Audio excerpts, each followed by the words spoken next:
Kami tim pelaksana hibah pendanaan DPPM 2025 Pemberdayaan Kemitraan Masyarakat Universitas Nusa Mandiri dengan mitra sahabat GTI mengucapkan terima kasih kepada Dikti Saintek.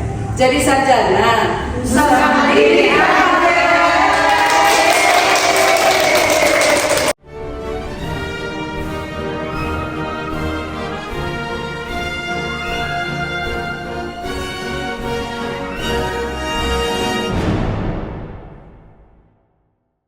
Assalamualaikum warahmatullahi wabarakatuh.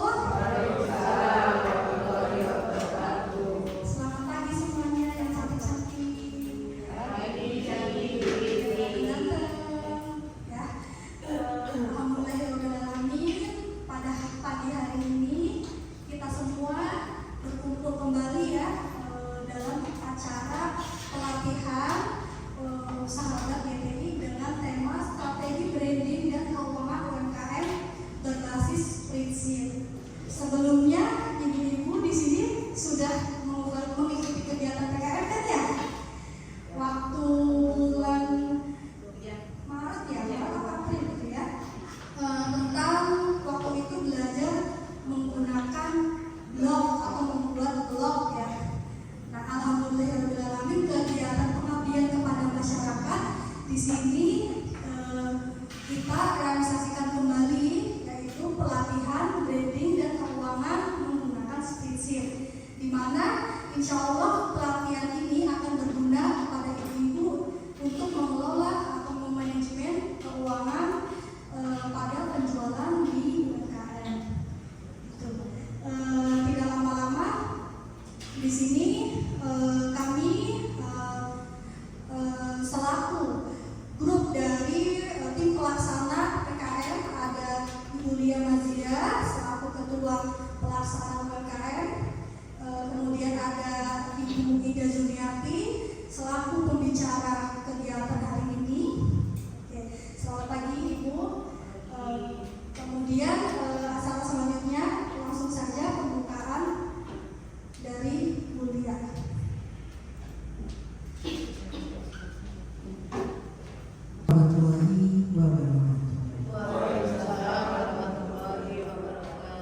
Alhamdulillah, puji serta syukur kita panjatkan kehadirat Allah Subhanahu wa Ta'ala, sehingga di pagi hari ini tanggal 23 Juli 2025 kita masih diberikan kesehatan dan kemudahan untuk sampai di ruangan 504 di kampus tercinta kita Universitas Nusa Mandiri.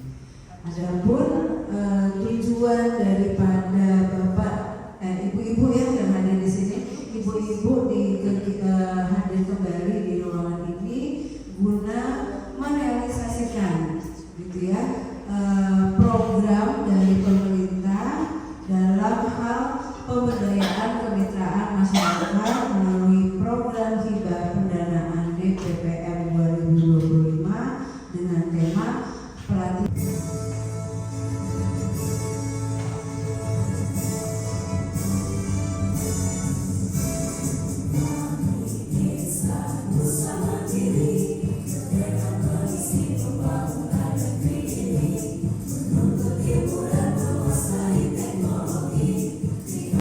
Selamat pagi semuanya. Pertama-tama kami dari tim pelaksana mengucapkan selamat datang di kampus Universitas Nusa Mandiri. Kemudian juga terima kasih juga atas waktunya, atas perjuangannya untuk bisa sampai ke sini, yang mana ibu-ibu semua pasti mempunyai niat gitu ya untuk bisa mengikuti kegiatan pelatihan ini dan bisa memperoleh manfaat dari kegiatan hari ini. Jadi sebagai informasi tadi sudah disampaikan oleh Ibu Lia bahwa kegiatan hari ini merupakan kegiatan yang pertama untuk serangkaian kegiatan dari kegiatan pengabdian kepada masyarakat, serta nanti ada pendampingan yang akan dilakukan untuk mitra dari sahabat GTI. Perkenalkan dulu, saya Ida Sujanti di sini yang insya Allah hari ini nanti sampai dengan selesai akan kita sharing terkait dengan penyusunan laporan keuangan.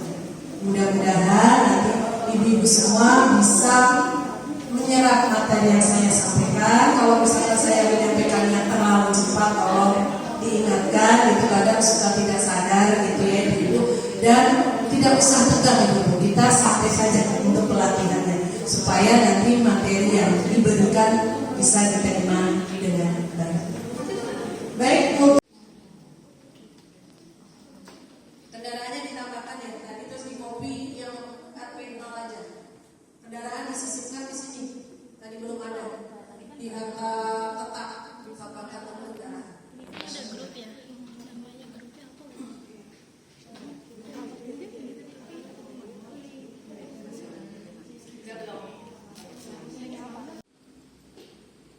Jangan dulu.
Nah, ada kas piutang 20 juta, ada tabungan 10 juta, kemudian ada bawah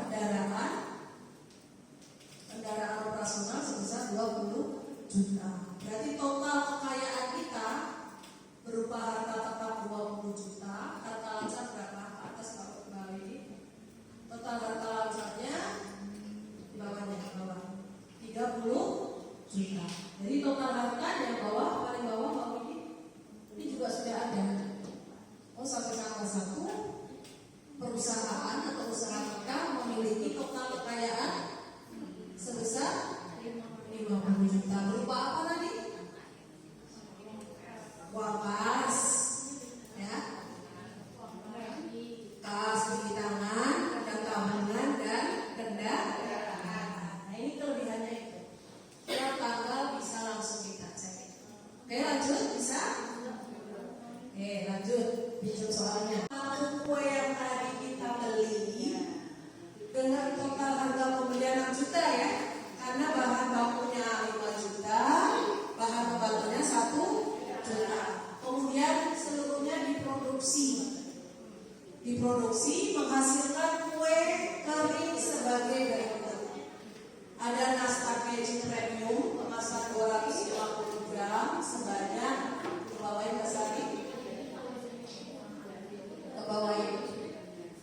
sebanyak 10 toples. Harga pokok ini HPP ini harga pokok penjualan. Harga pokok penjualan itu biaya orang awam yang bikin modal. Modal kita pada saat bikin kue itu berapa sih? 1 toplesnya itu kan yang tahu ya semua ya. Ini ada contoh ya. Jadi modal pembuatan dari nastar keju premium itu adalah Rp150 per toples. Karena yang dihasilkan 10, berarti totalnya adalah 1.500.000. Berarti karena kita memproduksi dan hasilnya ada nastar keju premium, berarti persediaan barang jadi kita bertambah. Nah, ini kita langsung gabungan saja, tidak perlu persediaan. Nanti ada sendiri sebenarnya laporan stok, tapi katanya waktunya nggak cukup. Jadi kita masukkan dulu Mas Hari di transaksi. Ini banyak ya. Tanggal 2 Juni. Tanggal 2 Juni ada hasil produksi.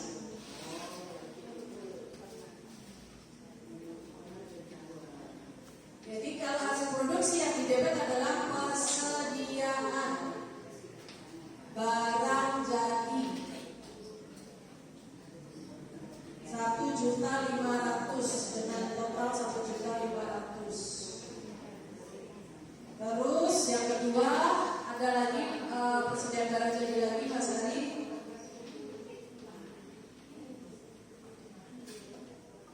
Dari nastar keju 750.000, nanti kreditnya nanti aja 750.000. Terus yang ketiga lagi persediaan 1.500.000. Kemudian yang kelima total persediaan barang jadi 500.000. Persediaan barang jadi 500.000. Terus yang mana persediaan barang jadi 200.000. 7 persediaan barang jadi 600.000. 8 nanti setelah ini 8 setelah saya menjelaskan silakan dipraktekkan. 8 persediaan barang jadi 250. 9 persediaan barang jadi 450. Coba dihitung Mas Ari ada 9. 1 2 3 4 5 6 7 8 9 ya. Ya, yang dikredit HPP. HPP, harga pokok penjualan. Nah itu. Nah kreditnya juga akan Mas Ari sama dengan SAM dari bawah sampai yang tadi. Dari ini sampai enter berapa totalnya? Berarti persediaan kita bertambah sebesar 6 juta rupiah. Dibalikin lagi ke atas.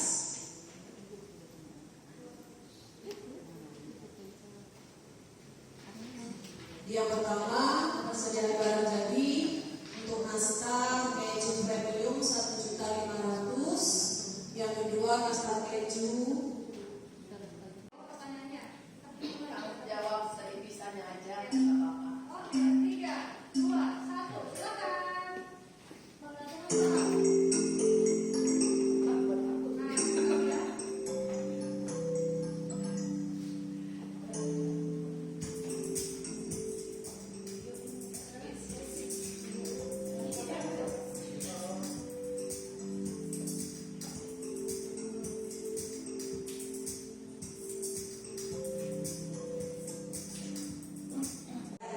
Nilai posisi keuangan perusahaan itu nanti kita bisa lihat di neraca. Kemudian menilai kinerja, kemampuan dalam menghasilkan keuntungan, itu nanti bisa dilihat di laporan laba rugi. Kemudian dari laporan keuangan akan dapat digunakan sebagai dasar pengambilan keputusan baik pihak internal ataupun eksternal.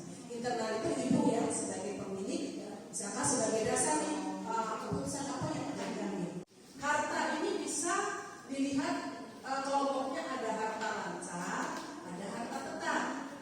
Harta lancar atau aset lancar ini yang bisa digunakan sebagai alat pembayaran dengan segera. Contohnya apa? Uang tunai, ibu pegang uang. Kemudian tabungan, rekening di bank yang untuk kegiatan usaha ya, yang bisa kita gunakan sebagai alat pembayaran dengan segera. Kemudian itu yang paling lancar, yang paling liquid, yang paling mudah digunakan sebagai alat pembayaran. Kemudian apa lagi? Contohnya hutang, modal, pendapatan. Jadi untuk gampang memahaminya, kalau saya biasanya memberikan strateginya seperti ini dulu. Pada saat kita melakukan pencatatan transaksi dalam jurnal,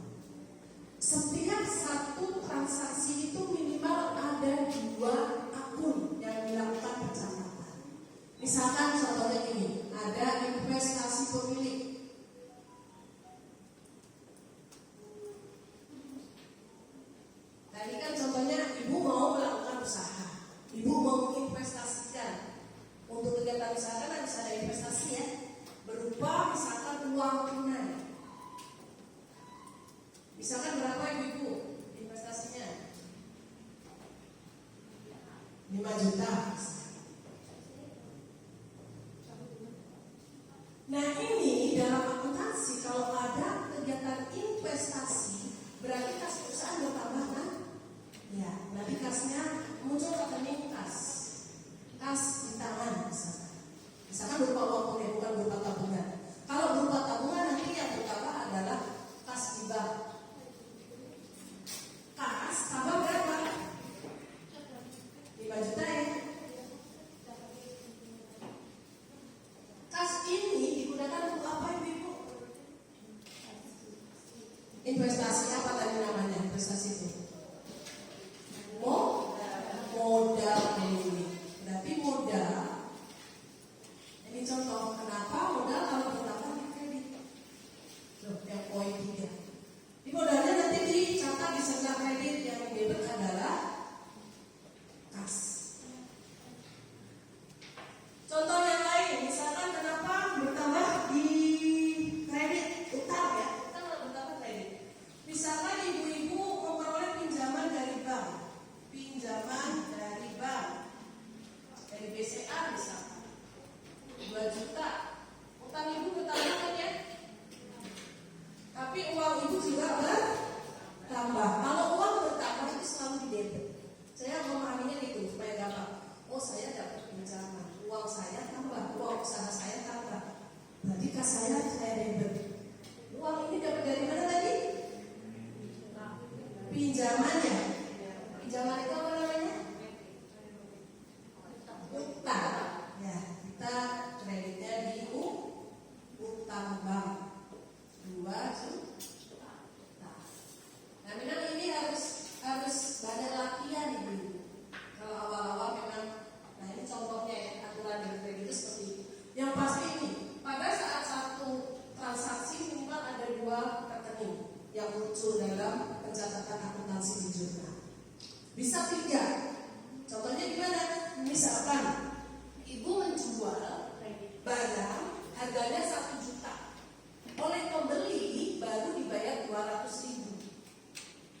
1 juta penjualannya. Tapi baru dibayar 200.000. Ibu punya apa? Piutang, ya kan? Berarti nanti pada saat di jurnal yang pertama terlebih dahulu kasnya bertambah kan? Karena dibayar 200.000. Oh, kas saya bertambah 200.000. Tapi karena penjualannya berapa tadi? Penjualannya kredit ya 1 juta. Nah dalam jurnal selain minimal 2 rekening yang muncul, jumlahnya harus sama antara jumlah debit dengan jumlah kredit. Ini baru 200, ini 1 juta kurang berapa? 800-nya dicatat sebagai piutang usaha. Gitu ya, ibunya berapa? 8. Jadi ini satu transaksi mempengaruhi 3 akun. Ada kas, ada piutang, ada penjualan. Dan nanti lebih pahamnya lagi setelah kita praktek. Saya beri nama sesuai mitranya UMKM Sahabat GPI akan melalui usaha produksi kue kering dengan data transaksi selama bulan Juni 2025 sebagai berikut. Tanggal 1 ada investasi dari pemilik. Tadi investasi adalah modal. Berupa apa? Ada uang tunai, yaitu kas, ada tabungan di BCA. Karena sekarang kan pembayaran itu tidak hanya tunai ya, bisa pakai e-wallet, bisa pakai transfer bank ya. Jadi nanti ibu sesuaikan dengan transaksi ibu yang dipakai. Kalau ada e-wallet ya berarti nanti ada e-wallet, ada rekeningnya e-wallet, GoPay dan sebagainya ya. Kemudian ada kendaraan. Nah ini nilainya. Uang tunai 20 juta, tabungan di BCA 10 juta, dan kendaraan 20 juta. Nah semuanya ini berupa investasi. Berarti rekeningnya kita buka di Google Sheet ya. Langsung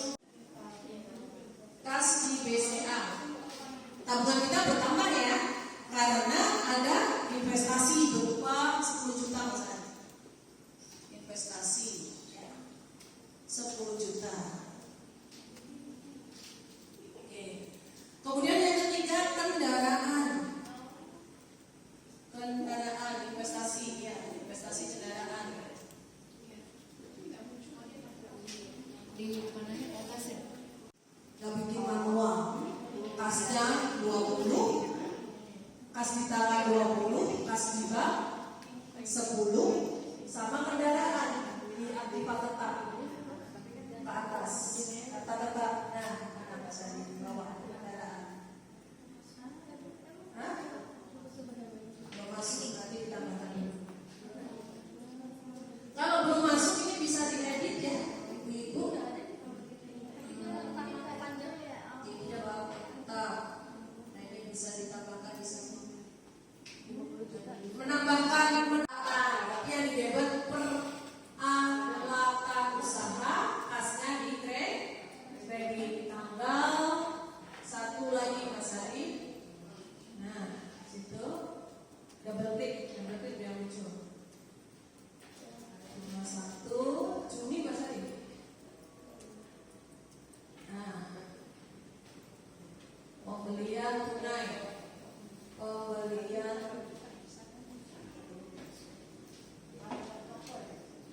ya, pembelian tunai. Tadi peralatan usaha, di situ sebutannya peralatan usaha kalau nggak salah. Peralatan produksi, ya peralatan produksi yang diklik. Nilainya adalah 15 juta ya, 15 juta. Debat 15 juta. Jadi jurnal itu harus yang didebit dulu, baru yang didebit. Tadi apa? Karena tunai yang kredit apa? Kas, karena kan bayar ya. Berarti kas kita berkurang. Berarti kasnya kas di tangan. Di kredit 15 juta. Beli peralatan produksinya bertambah, peralatan produksinya didebit. Karena membeli secara tunai, kas di tangan kita berkurang. Kasnya di kredit.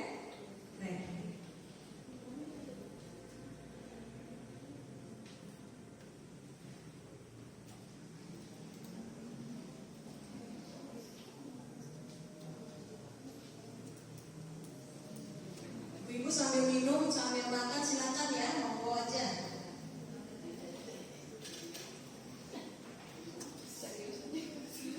Serius belajarnya, udah memberi beasiswa.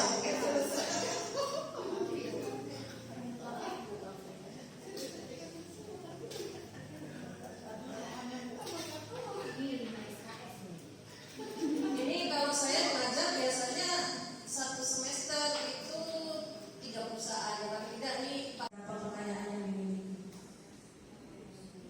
49 juta. Aktif apa saja? Total aktif. Total aktif. Total harta ya. Total hartanya 49 juta. Berupa uang tunai, uang riba, kemudian ada kendaraan, ada peralatan. Balik lagi ke transaksi. Jadi seperti itu yang berikutnya. Ini karena online sudah dibikinkan rumus. Jadi pada saat kita melakukan transaksi, ibu nggak usah repot-repot yang bikin buku besar, nggak usah repot-repot bikin laporan keuangan manual, gitu ya. Tapi sudah langsung otomatis canggih. Kalau misalnya nanti ibu ada inspeksi dan pemberian bantuan modal, ibu apa yang kelebihannya? Saya sudah punya laporan keuangan yang otomatis. Harus diaplikasikan, harus diterapkan ya. Kalau belum paham nanti silakan kita bisa diskusi. Nanti insya Allah saya sama tim masih ada kegiatan ya, kunjungan ke mitra. Nanti ibu bisa bawa tuh permasalahan ibu terkait laporan keuangan ya. Kita cek bu, nanti ya kita cek pas kita ke sana. Iya, betul. Ya. Nah, kerjain udah. Ibu yang 5 nggak mau kerjain katanya. Disetrap ya bu, kalau nggak kerjain. Betul alat.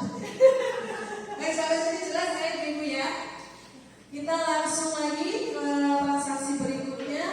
Nah ini yang paling urgent juga nih. Tanggal 1 balik ke transaksi Mas Adi yang wordnya aja.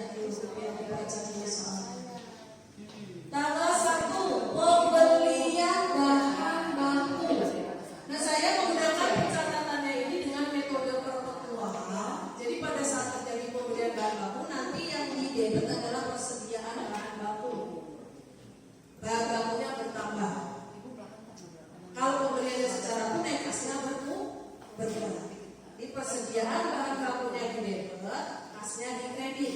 Kalau ibu belinya secara kredit, persediaan bahan baku bertambah di debit, utang ibu di kredit. Walaupun bertambah, tapi utangnya di kredit, dicatat di sebelah. Jadi kalau utang bertambah itu dicatat di sebelah.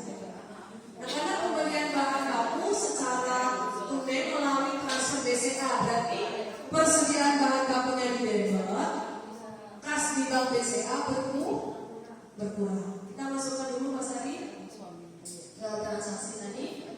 Tambah 1, pembelian bahan baku. Sahabatnya kalau nilainya. Kopi aja kan kami muncul.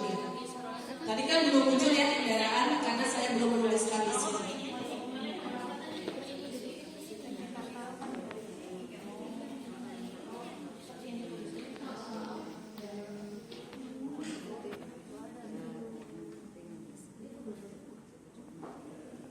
Ini transaksi tanggal 1 ini baru semuanya rekening neraca karena tadi neraca ada. Mas Ari, balikin ke transaksi dulu. Tadi bahan bakunya pakai BCA ya? Nanti kas di bank BCA 5 juta.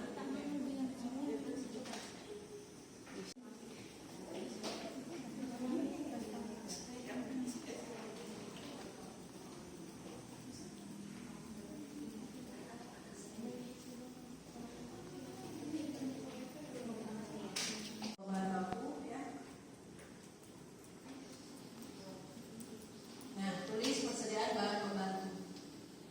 Persediaan bahan pembantu. Kopi dari yang rupiahnya terlalu tadi. Kopi, terlalu C.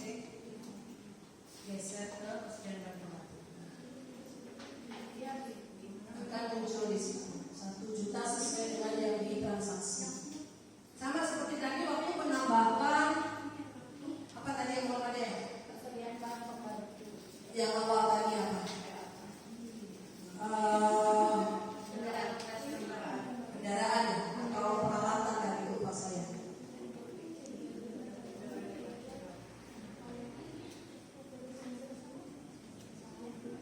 Oke ya, udah dikopikan yang lain, tolong dibantu.